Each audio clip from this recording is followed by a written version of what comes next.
It is 10 a.m. in New York City, where we are tracking some breaking news in former President Trump's criminal trial. The judge overseeing the case has made a decision regarding Trump's gag order violations. So joining us from outside the courthouse is CBS anchor and national correspondent Errol Barnett. All right, Errol, what did the judge say? Hey there, Vlad. Well, Judge Juan Merchan began today's proceedings with what he described as a little bit of good and bad news for former President Donald Trump. We'll start with that bad news and the headline. Judge Juan Merchan has found that Donald Trump violated the gag order placed on him 9 out of 10 times that the prosecutors allege he had done so. And as a result, he is now fining Trump $1,000 per violation. So fast math shows us that's a $9,000 fine and being held in contempt of this courtroom for consistently violating the gag order by attacking jurors in this case or potential witnesses.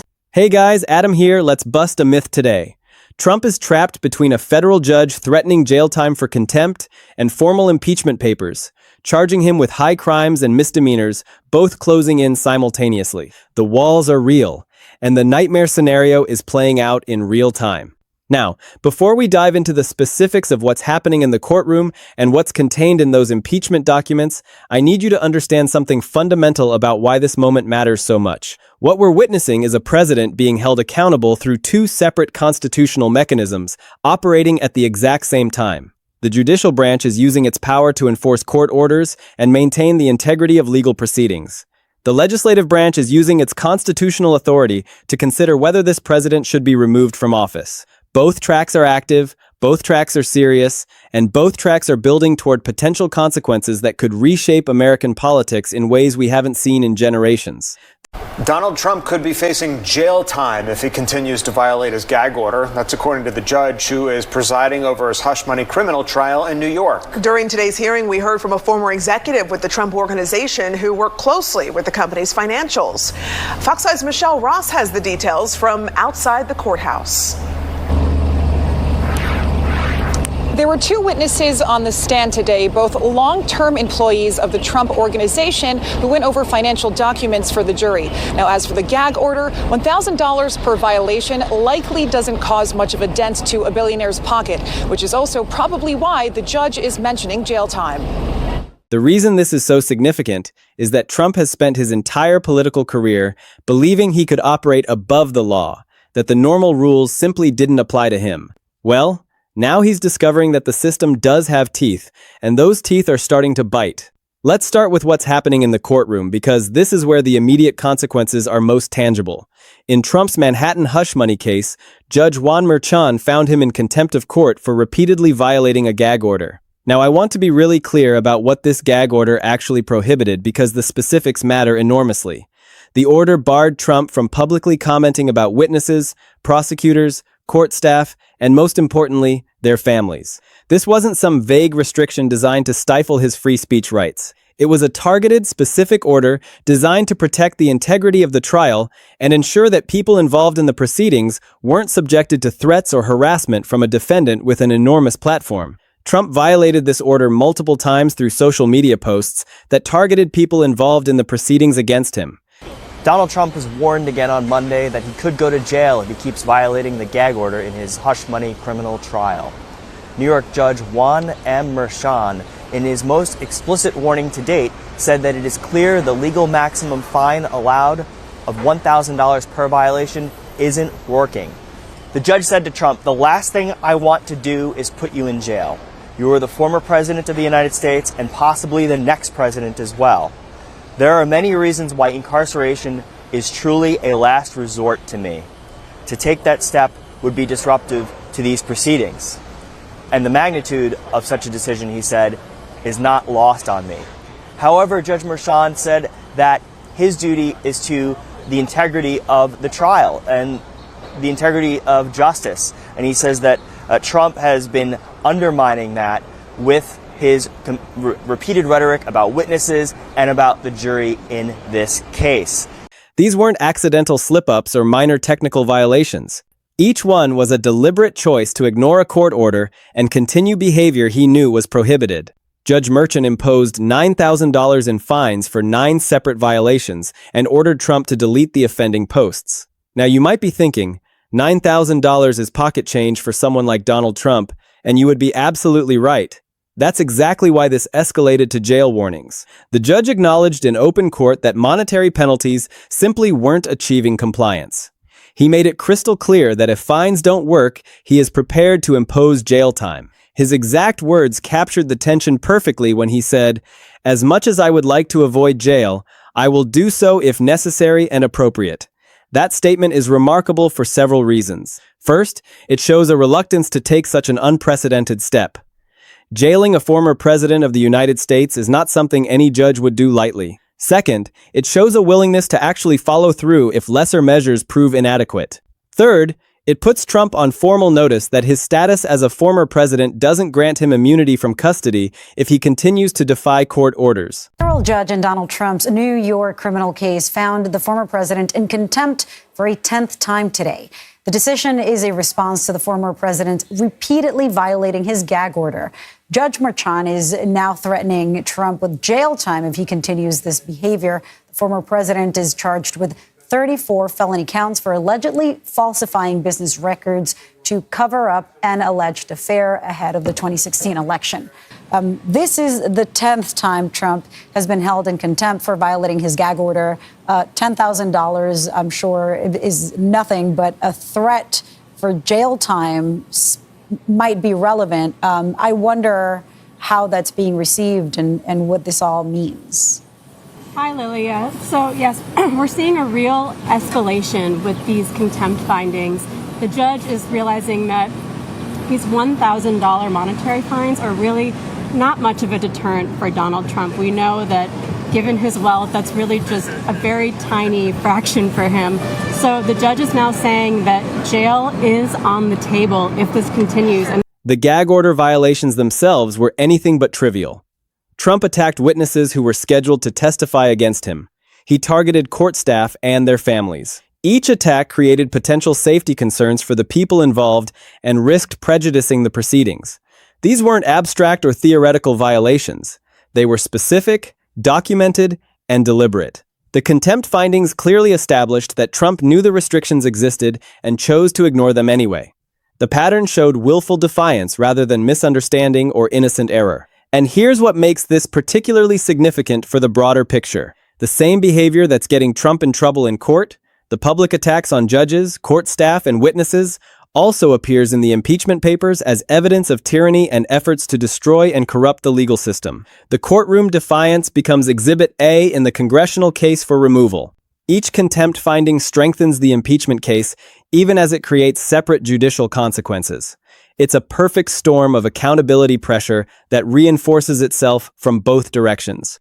Now, let's shift our attention to what's happening in Congress because the impeachment papers represent an entirely different track of accountability pressure.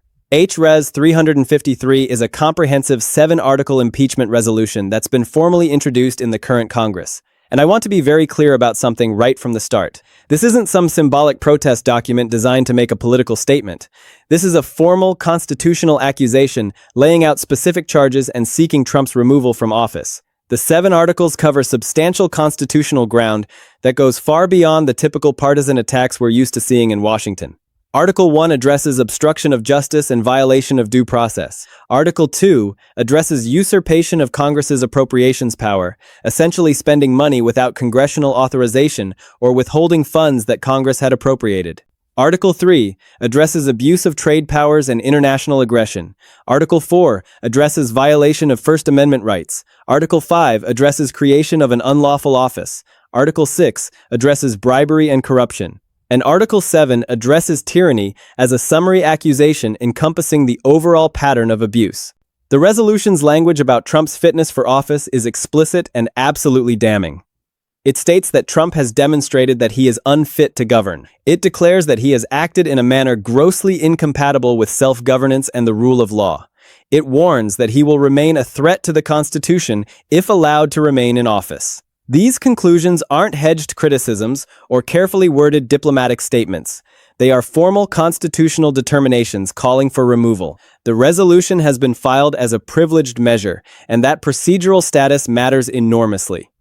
Privileged status means the sponsor can force House leaders to deal with it on the floor rather than letting it die quietly in committee. This prevents the resolution from simply being buried through procedural maneuvering. It requires an affirmative vote to table or reject it, putting every member on record about whether they support advancing impeachment. This procedural posture ensures that the impeachment question must be confronted rather than ignored. Now, you might be wondering whether there's any actual support for impeachment in the current Congress, or if this is just a fringe effort with no real traction. The evidence suggests there's substantial support already in place. The December 2025 vote on Representative Al Green's separate impeachment articles demonstrated that more than 140 House members voted to advance those articles before the Republican majority tabled the resolution. That's more than a third of the House willing to advance impeachment over party line opposition. Those articles focused on abuse of power and incitement of violence, including allegations about calls for executing Democratic lawmakers. The fact that 140 members voted to advance that resolution, despite Republican leadership opposition, tells you everything you need to know about the appetite for impeachment within the Democratic caucus. Under a Democratic majority, that number would almost certainly grow as political calculations changed and the procedural obstacles disappeared. The connection between Trump's courtroom conduct and the impeachment allegations creates reinforcing narratives that make both tracks more potent. The same behavior that produces contempt findings in court also appears in impeachment texts as evidence of tyranny and efforts to destroy and corrupt the legal system. Trump's courtroom defiance becomes exhibit in the congressional case for removal. The impeachment papers explicitly cite his contempt for court orders as a reason he's unfit to remain president. The documents describe a wide-ranging scheme to destroy and corrupt the legal system and the powers of the courts. The courtroom behavior isn't just a legal problem. It's a constitutional problem that demonstrates unfitness for office. Each contempt finding strengthens the impeachment case, even as it creates separate judicial consequences. This is how the two-front pressure creates something greater than the sum of its parts. The judicial record becomes evidence for the constitutional accusation. The constitutional accusation provides context for understanding the judicial defiance. Trump's own acknowledgement of the impeachment threat confirms that he takes it seriously. He told House Republicans that if they lose the midterms, they will surely find a reason to impeach me. I'll be impeached. He's explicitly tying his survival in office to maintaining Republican majorities. He recognizes that the impeachment papers are loaded and waiting for political opportunity. What's particularly telling about his statement is that he's not arguing the charges would fail on their merits. He's not saying Democrats lack evidence or that the articles are baseless. Instead, he's acknowledging that Democrats have arguments ready and would act on them effectively. His defense is political protection, not substantive rebuttal. He knows the impeachment machinery is primed and ready to go if the political balance shifts. Let's break down exactly what the contempt findings established, what the impeachment articles allege, and why the two tracks of pressure reinforce each other. To really understand the two-front pressure Trump faces, we need to examine the courtroom contempt proceedings and the impeachment papers separately, then see how they connect to create reinforcing accountability pressure. The picture shows a president facing judicial enforcement threats and detailed constitutional accusations simultaneously. Starting with the courtroom contempt because it involves the more immediate enforcement mechanisms. Judge Merchan's gag order in the hush money case prohibited Trump from publicly commenting about witnesses, prosecutors, court staff, and their families. The restrictions served legitimate purposes, protecting trial integrity by preventing a defendant with a massive platform from targeting people involved in proceedings against him. Trump's violations were documented and deliberate. Each contempt finding identified specific statements that crossed the lines the order drew.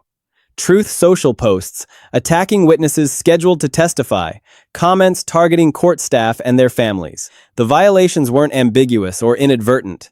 Trump knew the restrictions existed and chose to ignore them. The pattern showed defiance rather than misunderstanding. The $9,000 in fines for 9 violations represented the maximum available monetary penalty. Merchan imposed what he could through fines while reserving more serious sanctions. The escalation pattern followed standard judicial practice.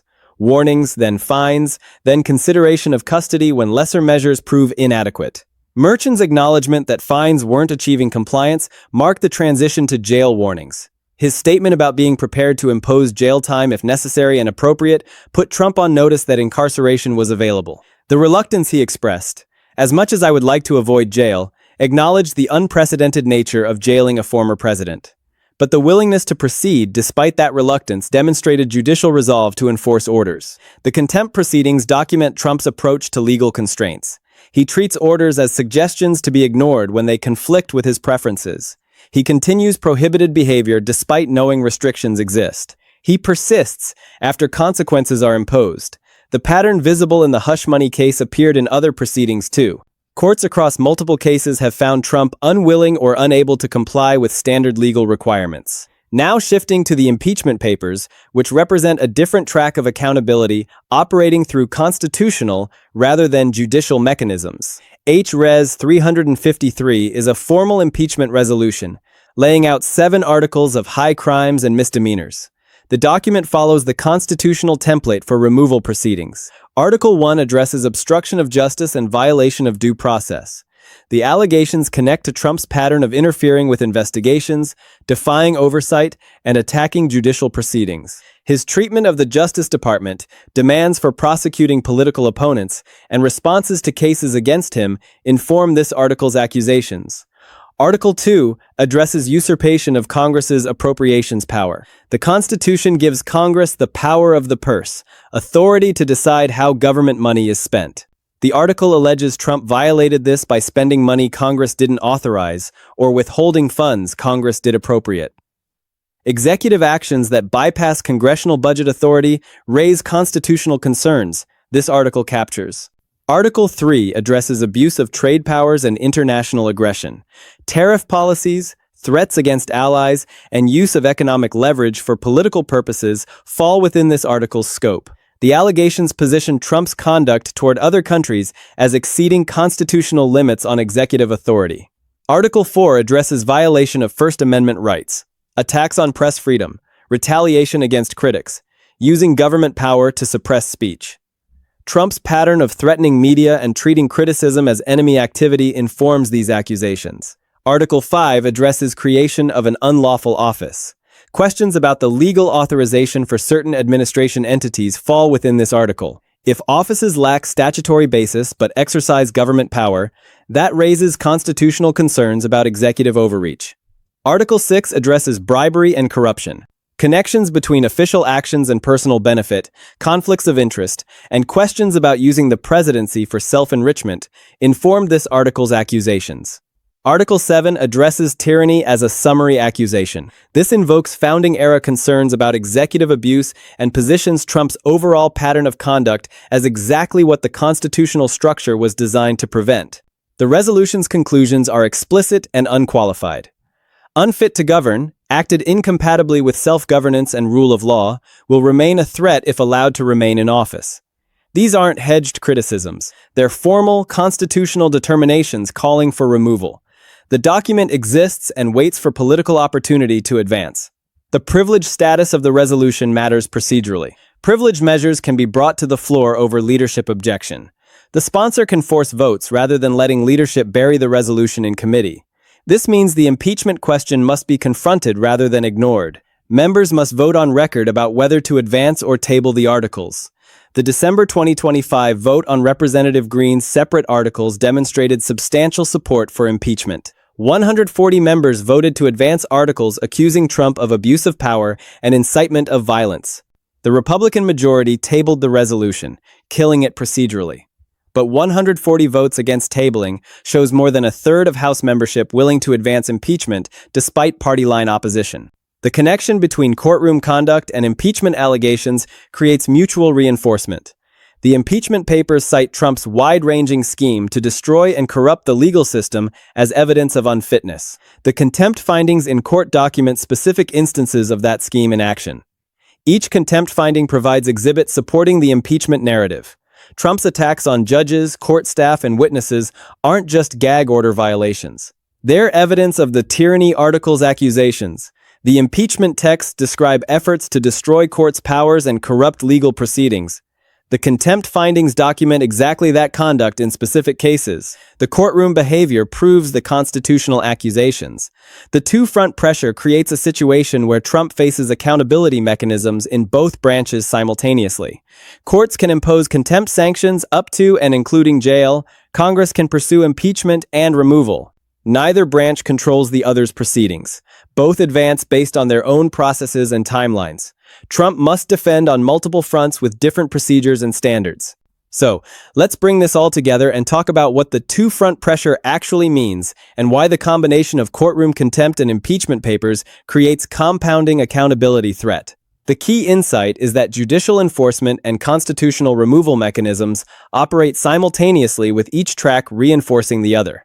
The contempt findings document Trump's willful defiance of court orders, 9 violations, $9,000 in fines, explicit warning that jail is available if fines don't achieve compliance. Merchan's statement about being prepared to impose incarceration put Trump on notice that his status as former president wouldn't protect him from custody. The judicial track creates immediate enforcement pressure. The impeachment papers lay out comprehensive constitutional case for removal. 7 articles covering obstruction, usurpation of congressional power, abuse of authority, constitutional violations, corruption, and tyranny. The unfit to govern language calls explicitly for removal. The resolution exists in formal congressional record, waiting for political opportunity to advance. Here's what I think is really significant about how the two tracks reinforce each other. The impeachment papers cite Trump's contempt for courts as evidence of unfitness. The contempt findings provide documented examples of what the impeachment texts describe. Each courtroom violation strengthens the congressional case. The judicial record becomes exhibit in the constitutional accusation. The 140-vote baseline on Green's articles demonstrates substantial support for impeachment already exists. More than a third of House members voted to advance removal proceedings despite Republican opposition. Under Democratic majority, that number would likely grow as political calculations changed. The foundation for removal exists in documented form. What's missing is majority power to activate these existing elements. Trump's own acknowledgement of the threat confirms he takes it seriously. Telling Republicans that losing Congress means impeachment validates the Democratic premise that removal would follow majority shift. He's not arguing charges would fail on merits. He's acknowledging Democrats have arguments ready and would act on them effectively. His defense is political protection, not substantive rebuttal. The privileged status of H.R.'s 353 prevents burial through procedural manipulation. The sponsor can force floor consideration over leadership objection. Members must vote on record about whether to advance or table. The resolution cannot simply disappear into committee. The procedural posture ensures the impeachment question will be confronted regardless of leadership preferences. The 2026 midterms become determinative for both tracks. If Democrats take the House, impeachment proceedings could begin almost immediately, using existing resolutions as starting point. The courtroom contempt findings would provide evidence for the impeachment case. The reinforcement between tracks would accelerate as congressional investigators obtained additional information through oversight powers. The pattern of Trump's conduct across both contexts shows consistent approach. In court, he treats orders as optional and continues prohibited behavior despite consequences. In political arena, he treats constitutional constraints as obstacles to be overcome rather than limits to be respected. The impeachment articles describe an executive who believes himself above law. The contempt findings document that belief in action. For the constitutional implications, the two-front pressure tests whether accountability mechanisms actually function. Courts have found contempt and warned about jail. Congress has detailed articles ready for advancement. Whether these mechanisms produce actual consequences depends on whether courts follow through on warnings and whether voters produce majorities willing to impeach. The gap between warnings and outcomes visible in the courtroom track raises questions about effectiveness. Merchan warned explicitly about jail. Trump ultimately received unconditional discharge. The threatened consequences never materialized. Whether the impeachment track would follow similar pattern, strong accusations without actual removal depends on political will that's tested only through electoral outcomes. For people following Trump accountability, both tracks matter. The courtroom proceedings document his conduct through formal findings and legal process. The impeachment papers translate that conduct into constitutional accusation. Each track operates through different mechanisms with different standards. Together, they create comprehensive accountability framework that requires defense on multiple fronts. Trump's response to two-front pressure has been consistent. Attack both courts and Congress as illegitimate persecutors rather than addressing substance of accusations. The persecution narrative requires viewers to believe that both judicial findings and congressional accusations are fabricated. The documented record makes that harder, because contempt findings emerge from specific violations and impeachment articles cite specific conduct. Trump faces two-front pressure court contempt findings with jail warnings, and 7 impeachment articles charging high crimes with the 2026 midterms set to determine whether congressional accountability gets activated. Both tracks are advancing, and the legal and political squeeze is intensifying.